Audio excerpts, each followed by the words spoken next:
그리고 환율에 대한 얘기를 좀 더 드리면 아까 이제 엔캐리 트레이드 청산에 대한 얘기를 하셨잖아요. 엔캐리 트레이드 청산이라고 하는 건 계속 얘기 드리지만 엔화를 사서 달러 자산을 샀는데 엔화를 대출받아서 달러를 샀는데 이제 엔화가 비싸지니까 다시 돌아올 거야 라고 한다는 거잖아요. 그런데 걱정할 필요 없어요. 왜 걱정할 필요가 없다고 하냐면 지난번에 얘기 드리지 않았나? 첫 번째, 미국의 GDP 성장률이 나옵니다. 선진국 중에 탑입니다. 5%가 나오잖아요. 어마어마한 GDP 성장률이 나오는데 이 성장률을 빼고 일본으로 간다? 그렇게 따지진 않을 거예요. 그러니까 그때처럼 M7에 대한 걱정을 할 필요가 없습니다. 두 번째, 트럼프가 환율 얘기를 하기 시작했어요. 자, 이게 무슨 말이냐면 트럼프가 지금까지 계속해서 말하라고 협의, 뭐 제2의 플라자 협의 얘기 나오다가 초반에 한 번도 얘기 없잖아요. 왜 그랬냐면 엔캐리 트레이드 청산에 대한 우려들이 불거지면서 분명히 그게 존재했었거든요. 환율에 대한 부분들. 그리고 환율이 달러가 지나치게 약세가 되면 수입 물가가 올라가니까 인플레이션에 대한 부담이 올라간다. 그래서 그게 있었는데 지금은 갑자기 달러 약세는 당연한 거다라고 얘기했잖아요. 그쵸? 요거를 얘기했다는 것 자체는 베센트가 방어막을 다쳤다. 이 엔화에 대해서 방어막을 이미 치고 있다 라고 생각하셔도 돼요. 그렇기 때문에 지금 구조적으로 달러 약세로 갈 가능성이 훨씬 높고 엔화와 원화는 강세로 갈 겁니다. 그래서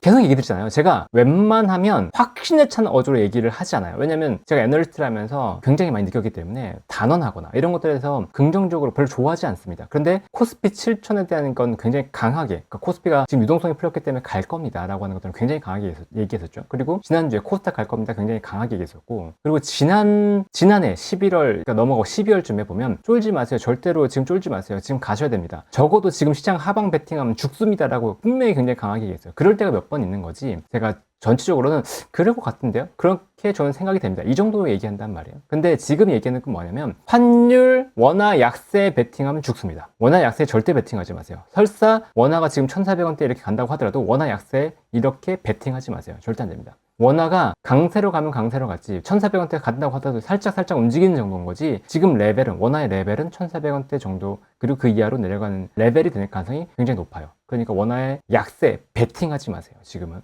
그렇게 보고 있고, 계속 얘기 드리는 건 3조 호황인데 3조 호황이 뭐냐면 잘 아실 거예요. 달러 환율이 이제 약세가 됐고, 환율이 달러가 약세가 됐고, 유가가 약세가 됐고, 그리고 금리가 내려갔고, 이 저금리 저유가 약달러 이 세 가지가 겹치면서 1986년부터 1989년까지 약 4년 동안 경제가 엄청나게 호황을 빚었던 그 시기가 3조 호황이라고 합니다. 그럼 3조 호황은 왜 왔을까? 공급발 인플레이션을 꼭 기억하세요. 이때 1차, 2차, 70년대 1, 2차 오일 쇼크로 인해서 오일 쇼크가 생기면서 공급발 인플레이션이 생깁니다. 공급발 인플레이션, 그러니까 유가가 어느 정도까지 올라갔냐면 유가가 3.5달러, 73년에 보면 3.5달러 수준이었어요. 근데 39.5달러가 됩니다. 여러분이 기름을 넣고 있는데 1,800원 넣고 있는데 갑자기 유가가 10,000원이 됐다고 생각해보세요. 어마어마하죠. 그런 정도로 유가가 폭등을 한 거죠. 그러니까 글로벌 경제가 어떻게 됐어요? 쇼크를 받는 거죠. 엄청난 쇼크를 받는 거죠. 근데 그 다음에 유가가 다시 내려왔어요. 그러면 시장은 어떻게 되겠어요? 유가가 내려오니까 원가가 내려오기 시작하고 이 고유가에 맞춰서 뭔가 설계를 했던 그런 비용 구조들이 유가가 내려감으로 인해서 기업들의 실적이 좋아지기 시작하겠죠. 1986년만 하더라도 11달러까지 떨어지니까 이때부터 경제가 좋아지겠죠. 아시겠죠? 그리고 공급발 인플레이션이 생기면 어떻게든 이걸 잡아야 되니까 정부 정책은 어떻게 되냐? 달러 가치가 어마어마하게 높아지겠죠. 달러 가치가 높아진다. 그러니까 금리가 일단 높아지겠죠. 이 인플레이션을 제어해야 되니까 어마어마하게 높아지겠죠. 그때 얼마까지 가냐면 기준금리가 19.1%까지 갑니다. 네, 볼컷 때. 그래서 어느 정도였냐면 5%대에서 금리가 19.1%까지 가니까 시장이 어떻게 됐어요? 박살이 나죠.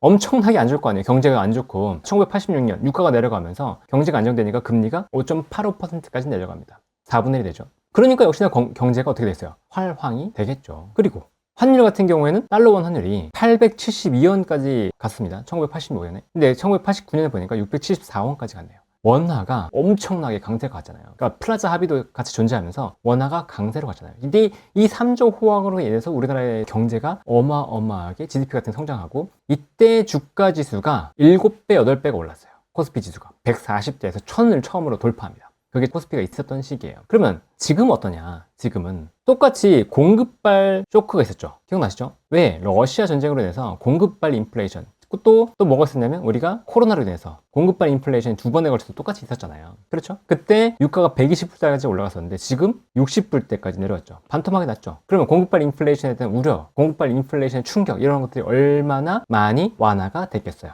그렇죠? 그리고 공급 관련된 것도 보면 그때 수급 불일치가 있었던 게 많이 완화가 되면서 공급 가격이 좀 많이 내려갔죠. 그때 자동차 부품 가격이 올라갔다고 엄청 그랬었잖아요. 근데 지금 그런 것들이 많이 내려왔죠. 근데 다시 한번 공급발 인플레이션이 생기고 있어요. 금은이라든가 금은동이라든가 원자재가 올라가고 있기 때문에 저는 그래서 하반기에 이런 공급발 인플레이션의 우려가 분명히 불거질 거다라고 보고 있긴 합니다. 이 정도로 원가가 올라간다고 치면 분명히 충격이 있을 거고 유가가 잡힌다고 하더라도 다른 쪽에서 약간 우려가 있을 거예요. 그러니까 하반기에 조금 조심하자라는 게 제 톤입니다. 계속해서. 그럼 유가가 이렇게 내려간 상태에서 금리가 어떻게 됐죠? 금리가 5.5% 상단에서 지금 3.75까지 내려왔죠. 이게 얼마 내려왔죠? 1.75%.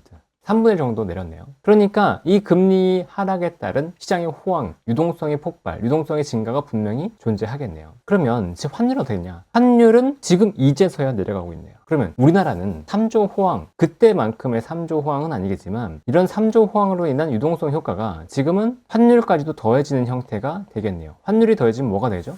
외국인들이 들어오겠네요. 원화가 강세로 갈 것 같으면 외국인들이 좀 더 편하게 들어오겠네요. 근데 마침 4월에 WGBI라고 채권지수 편이 또 있네요. 그러면 우리나라 쪽으로 자금이 더 들어오겠네요. 라고 판단할 수 있죠. 엔화와 위엔화가 동반으로 강세를 가고 있는 상태에서는 긍정적으로 볼 수 있다. 시장을 기억하세요. 네. 그러니까 3조 호황에 대한 것들을 분명히 기억하고 가야 되는 거고 3조 호황 그때 옛날 얘기를 왜 꺼내냐라고 할 수 있지만 너무 배경이 비슷해요. 그리고 나중에 제 블로그 글을 꼭 한번 보세요. 제 블로그를 보면 트럼프가 의도적으로 레이거노믹스를 따라가는 게 분명히 존재합니다. 레이건이 그때 추진했던 정책들 정치적인 부분이라든가 경제적인 부분들을 굉장히 많이 따라하고 있기 때문에 이건 의도적으로 따라하고 있어요. 그래서 그런 부분들을 생각을 한다고 하면 지금 한국 시장은 굉장히 강할 수 있다는 것들을 다시 한번 기억하세요. 그게 제가 6천, 7천을 불렀던 배경이기 때문에 그 글은 한번 읽어보시면 좋겠어요. 만약에 나중에 시간이 된다 그러면 그 글을 제가 한번 보면서 다시 읽으면서 한번 설명을 드릴게요. 그래서 다시 한번 코스피가 3조 호황 때 이때 이랬어요. 140대에서 1000까지 이렇게 달렸습니다. 7배 넘게 달렸죠.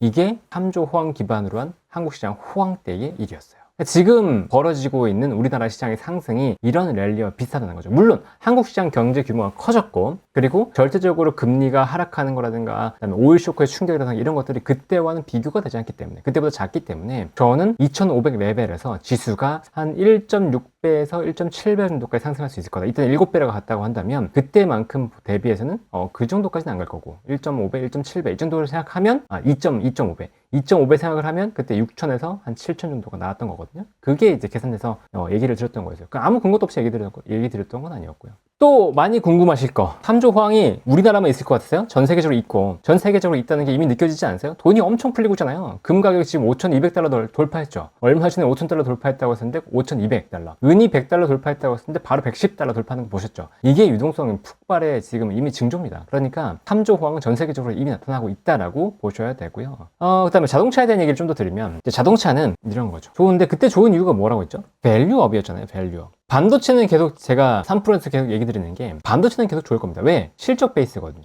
근데 실적이 계속 좋은데 실적을 주가가 오히려 못 따라가는 상태이기 때문에 실적이 나오면서 계속 주가가 좋을 겁니다 라고 얘기했었고 현대차는 실적이 좋진 않아요. 성장하지 않는다는 거예요. 성장성은 이미 둔화된 상태에서 이 밸류가 없다는 거죠. 근데 이 밸류가 왜 없댔죠? 로봇, 그다음에 자율주행 이런 것들이 이제 빅테크와 제휴하면서 올랐잖아요. 그러면 이 밸류업이라고 하는 이 키워드가 누구랑 똑같죠? 코스닥이랑 똑같네요. 이해되세요? 근데 정책의 비중이 어디로 실렸죠? 코스닥으로 실렸네요. 그럼 이 자금이 어디로 가죠? 코스닥으로 가겠네요. 왜 지금 자동차가 못 가고 코스닥 중심으로 가는지 그리고 반도체는 왜 갈 수 있는지에 대한 것들이 보이죠. 지금은 실적 시즌이기 때문에 실적이 나오는 것들은 더 갈 수 있고 빌미를 제공해 줄 겁니다. 그러니까 뭐 반도체 같은 경우에 실적이나 코멘트가 좋다 그러면 더 갈 텐데 현대차는 그런 건덕지는 지금 없죠. 그럼 여기 이게 가려 그러면 나와야 될 거는 뭐 주주 환원을 더 늘리겠습니다. 아니면 성장을 위해서 뭐 투자를 더 하겠습니다. 아니면 글로벌 업체와의 적극적인 제휴가 있을 겁니다. 지난번에 얘기 드렸던 것처럼 엔비디아 로봇 생산할 겁니다. 우리가 OEM 할 겁니다. 뭐 이런 얘기들이 나온다. 그러면 뭐 현대차가 더 좋을 수는 있겠지만 지금은 좀 쉴 거다. 그렇다고 해서 현대차가 안 갈 거냐 아니면 여기서 밸류가 무너질 거냐 그러진 않아요. 이미 이 밸류업에 대한 것들은 시장에서 반영을 하고 있기 때문에 그러진 않을 거라고 보고 있고 아마 로봇 사업에 대한 것들이 조금씩 가시화된다고 할 때 저는 현대차의 밸류도 좀 더 높아질 수 있다라고 생각을 합니다. 그러니까 시장은 지금 반신반의하고 있어요. 현대차가 가는 게 맞냐 안 가는 게 맞냐라고 반신반의하고 있는데 저는 보스턴 다이내믹스의 단순한 지분 가치라고 생각하지 않아요. 절대로 그렇게 생각하지 않고 우리나라 제조업의 제조명이라고 생각하거든요. 제조업의 가치가 다시 부각받고 있는 시기라고 생각을 하고 또 현대차가 분명히 이런 보스턴 다이내믹스의 로봇을 OEM 생산하는 기지화 될 거라고 보고 있기 때문에 거기에 대한 프리미엄도 분명히 줘야 된다라고 생각을 합니다. 그러니까 그런 것들을 감안하면 현대차의 밸류는 추가적으로 더 업될 수도 있기 때문에 여기서 너무 보수적으로 보거나 막 빨리 팔고 막 도망가야지 이렇게 생각할 거는 또 아니에요. 그런데 만약에 코스닥 비중이 너무 없고 자동차만 싣고 있다 그러면 비중 조절을 하실 필요는 있죠. 그래서 제가 이제 대형주 쪽은 조금 힘이 빠질 것 같고 코스닥 쪽으로 더 갈 것 같아요 라고 얘기했었는데 그때도 보면은 반도체는 빼고요 라고 얘기를 했었죠. 그러니까 그것들이 지금 나타나고 있고 코스닥 쪽으로 뭐 특히나 레버리지 같은 것들을 산다고 하면 웬만한 종목들을 다 이길 거예요. 다 아마 이길 겁니다. 그런 식으로 만약에 잘 모르겠다 그러면 그게 제일 속편한 대응이라고 볼 수 있죠. 그리고 마지막으로 이제 스테이블 코인에 대해서 지금 양치기 소년이에요. 못 믿겠어요 라는 얘기를 많이 하거든요. 특히나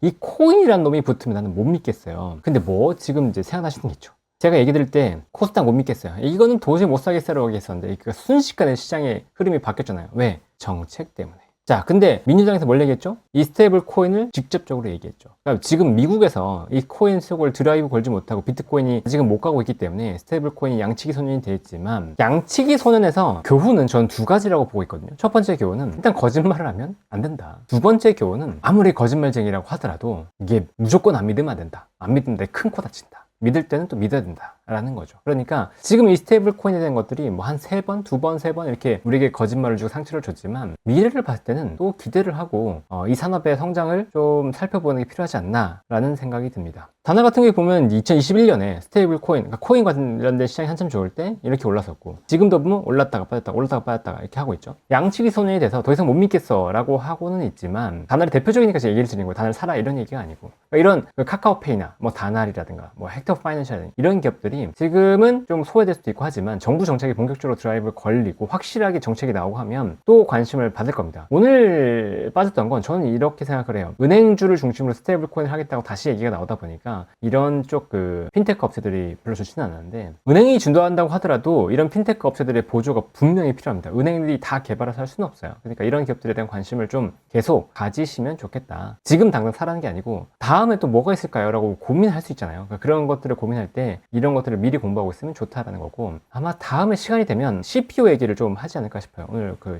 3프로도 잠깐 했는데 이 CPU 그 코어 포토니스 실리콘 포토니스라고 하죠. 그러니까 지금 보면 반도체가 구리선 기반으로 해서 통신을 하고 있는데 여기에 광통신으로 통신을 해서 이 통신을 좀 더 빠르게 그리고 전력 소모를 적게 하고 그리고 발열을 적게 하는 그런 방식의 반도체가 준비가 되고 있습니다. 그리고 그러니까 광통신 케이블 연결하는 것도 마찬가지고요. 그러니까 이런 것들이 준비가 되고 있기 때문에 새로운 넥스트, HBM처럼 새로운 넥스트 기술들에 대한 관심도 갖고 공부해둘 필요가 분명히 있거든요.